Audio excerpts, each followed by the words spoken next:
Hello and a good morning, good afternoon and a very good evening to you, the good and wonderful people of the tube. Hope today, hope you're feeling grand and knows when you would. Hello there everybody. I am extraordinarily tired of tube, so just bear with me. Barely any sleep last night. Anyway, we're not about my sleep patterns today. Today we're going to try and get the John Frusciante tone out of the Marshall Studio Vintage 20 here. I've been wanting to do this quite a while actually, but I just haven't got around to it. But we're here today and that's all that matters now. Some people might say, that's not Studio Vintage. It is. I've had it rehoused in a full-size Super Lead head box instead of the tiny little one it comes with, but it's still the Studio Vintage. And it's literally my only valve amp and probably will be my only valve amp. I love it to bits. To be honest with you, out of all the valve amps I've played in my entire life, if I was to have one out of all of them that I've played, like including some of the really amazing vintage rare stuff that I've played, this is the one I would have. It's just heaven. This thing is. I absolutely love it, adore it. Marshall nailed it when they did the Studio Vintage head. It really is. It's the closest thing I've found to an old Plexi. Being a lucky sod, I've been able to play through a lot of kind of old Marshall Plexis, and this is as close as I have found to sounding like one of them. Anyway, enough on that nonsense. Back to John Frusciante's tone. So let's talk about what we're going to try and do today. So with this, we're going to try and go after John's Marshall major tone, which is a lot cleaner, a little bit darker, but still punchy. You know what I mean? So it's really, you know, Dave Lee, John's longtime guitar tech, he described it as kind of like, you know, it's a lot cleaner amp to the Jubilee. The Jubilee was run a lot more distorted, kind of a bit more kind of like, I don't know how to word it, but kind of like, you know, it's a little bit more kind of an overdriven kind of amp this Jubilee was, whereas the Marshall Major brought up kind of more of a low end and also more of a kind of like, you know, the punch and the cleaner kind of headroom part of John's tone. So that's what we're going to do today. The problem, and I always talk about this in these kind of videos, the problem we have, again, with trying to do this, is John's tone isn't one amp. I'm trying to get an approximation of his sound out of one amp, whereas John's isn't. John's an approximation of two, now three, guitar amps. You know, back in the day it was a Silver Jubilee and the Marshall Major. Now it's the Marshall Major, Silver Jubilee, and the Marshall JMP Master Volume.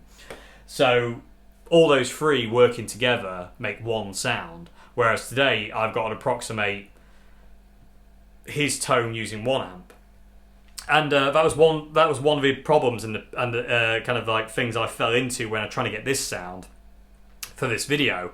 Was I realised that, like, you know, I'm missing certain aspects of John's tone just by using this one amp. I'm missing certain Jubilee-ish kind of things, you know what I mean? Like, you know, the Marshall Silver Jubilee has a certain sound about it, and I'm missing that, especially its mid-range and its gain structure. Like, I'm missing them that is what's missing from this sound.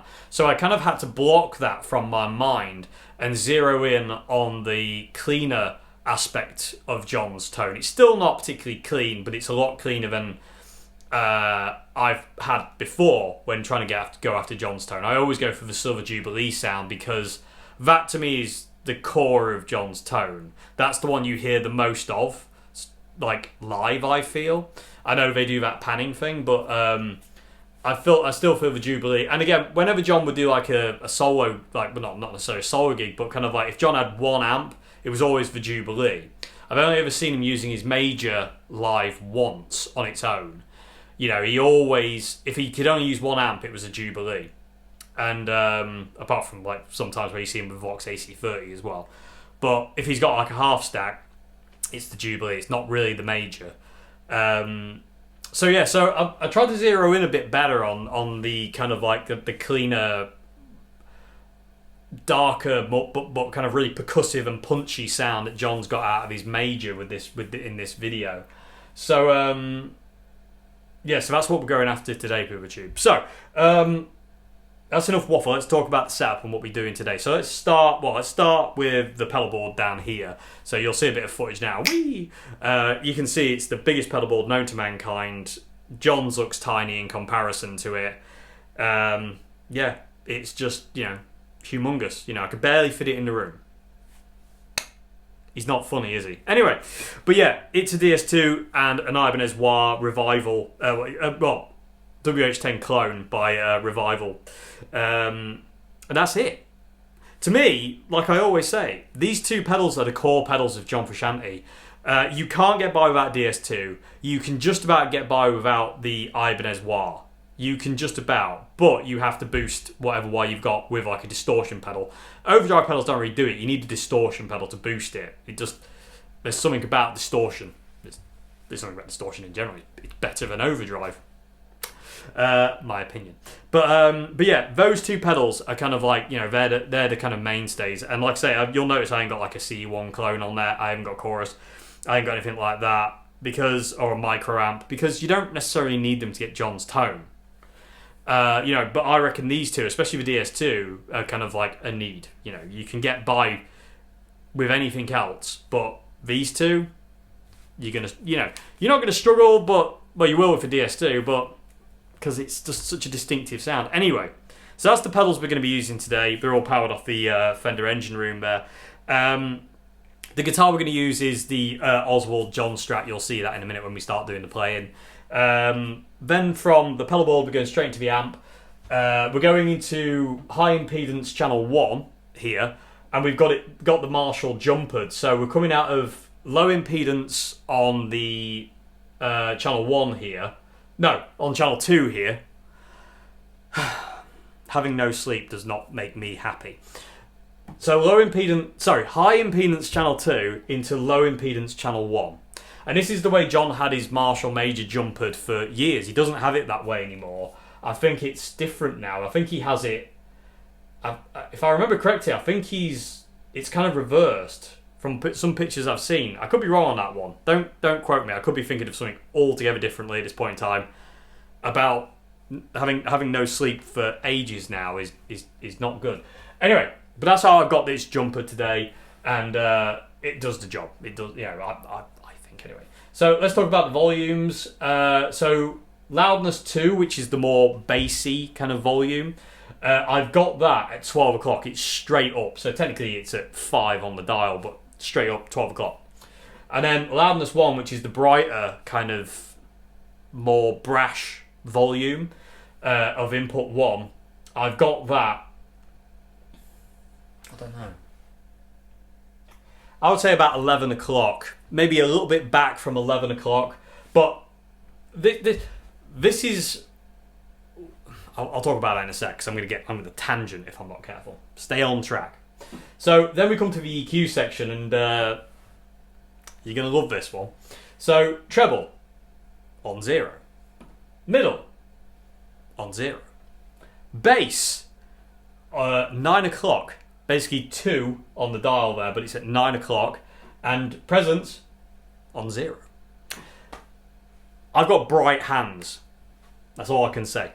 But yeah, that's how I've got the amp set up.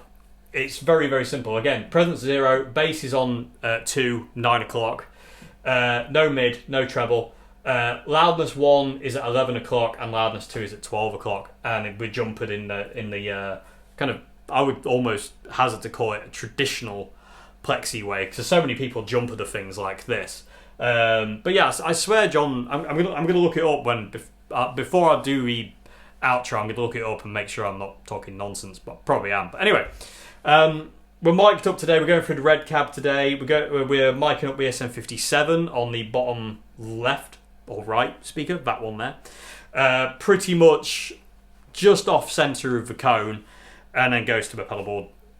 That's it. No other mics, no other messing around. It is, what you hear is what you get. It's just the mic goes straight into the Zoom Q8 camera, and that's it.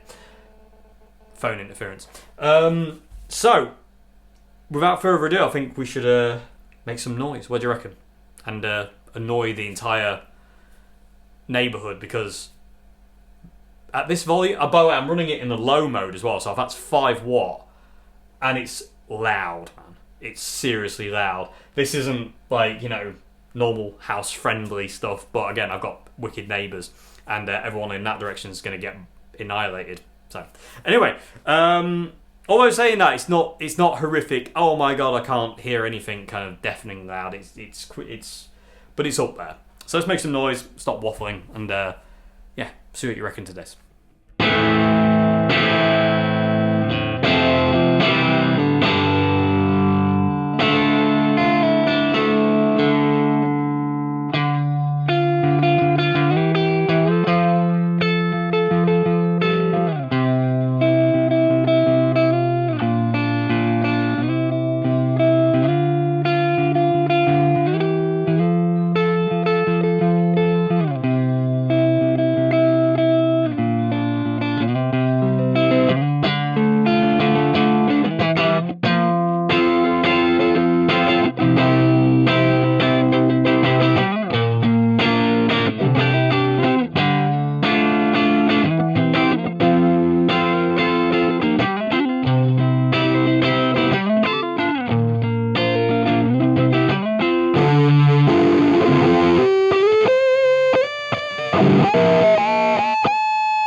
Okay, Buchu, I think that's about as much playing as I could probably get away with at that volume. It's addictive. Absolutely addictive to play at that volume. I adore it. I love that. Just the way this feels behind you when you're playing it. Oh my god. Anyway, let me know what you think, PeopleTube, in the comment section below. Because like I say, again, bear that in mind, it is really tough to get, like, you know, a really good approximation of John's tone with one amp. It's very tough. You need multiple amps really to kind of emulate certain different things, because there is bits missing from this sound. But again, I feel it's pretty close, and I feel it kind of gets that percussive, bassy, Marshall Majory kind of thing, you know, that Dave Lee always spoke about, that the Marshall Major did. And we know does to John. So it's a lot cleaner sounding, it's a lot more punchy, and it's more of that kind of classic, like, Marshall clean sound, you know. Thinking of like certain Jimi Hendrix songs, you know, off Electric Ladyland. Brain is not working today, but hopefully I'm making some kind of sense. Probably not. But yeah, let me know what you thought in the comment section below. I thought it was really, really close. It felt great. Like, pedals responded nicely as well. Again, no volume jumps. Bear that in mind. Again, people always say you need the C1 to control the volume jumps. No, you don't. This does that. And that's always done that with John. You know, the Marshall Major and the Marshall Silver Jubilee and the JMP, they're set up in such a way that if John's C1 went down, you know, the volumes wouldn't peak. They wouldn't go crazy. And again, my DS2 is set up with everything flat out. You know, volume, tone, and distortion are all on 10. You know, same thing with the Ibanez-Wah. It's turned all the way up. You know, the boost on the side is all the way up. And the compression that's controlling them is coming from the Jubilee, from the Studio Vintage here. I do need I need a Jubilee there. Like, one day. Anyway, but yeah. So there we go. Is there anything else I need to talk about? I don't think so. Like I say, there is. Will this EQ work for you? I don't know. Some people yes, some people no. It depends. You know what I mean? It's because you haven't got my lead, you don't got the guitar, the pedals are different, you know, my amp is different, the cab's different, speakers are different. There's so many variables in here, but you can use this as a jumping off point, you know what I mean? If you plug into your amp and it sounds too dark, bring up the middle or the presence. Be careful of the treble, always fear the treble. You know, this brings me on to something I wasn't going to talk about, but I will talk about quickly, he says, quickly. I think I love about the Marshall Plexi, why the Plexi is one of my favourite of all time amps, is the two volumes. Because you've technically got a treble and a bass dial here on the volumes, you know, because loudness 2 is basically like a darker sound, loudness 1 is a brighter sound. You can use them to EQ the amp, I think, almost better than the 4 EQ dials. Hope you can't hear that in there. Somebody's just turned on something really, really loud. Hopefully you can't hear that. Anyway, but yeah, I reckon you can, and that's always been a big selling point for me on Plexis, is those two volumes and the way you can jumper these things and get different sounds out of them. And it's this is a magical amp. It really is. This is absolutely magical amp. This was actually originally my friend Nicole's amp that I bought when I was in France off her, and going nowhere fast. You would have to prise this amp out of my cold, dead hands, people of the tube. I'll tell you that for true. Anyway, let me know what you thought in the comment section below, people of the tube. I feel it's really, really close to that kind of, like, you know, that more Plexi-ish part of John's tone than technically his more Jubilee kind of overdriven kind of sound. That kind of blends with it. But again, like I say, playing through this, I miss that Jubilee part, because I always go after the Jubilee sound more than I do the Major. I like the more overdriven kind of dirty clean, whereas this is kind of This is dirty clean, but it's a lot cleaner, a lot more percussive, a lot more in your face. Anyway, let me know what you thought in the comments section below. If you like the videos I do here, please consider becoming a patron at Patreon. Links to that in the description box below. As well as sort of the links and stuff down there as well. But other than that, thank you very much for watching. I'll see you again very soon. Have a great morning, afternoon, good evening. I'm going to go and edit this video and then go to bed because I'm knackered. Anyway, goodbye now. See you later. It's like 11 o'clock. Well, nearly 12 o'clock in the morning, and I'm just like, I need to go to bed. Anyway, see ya. Goodbye.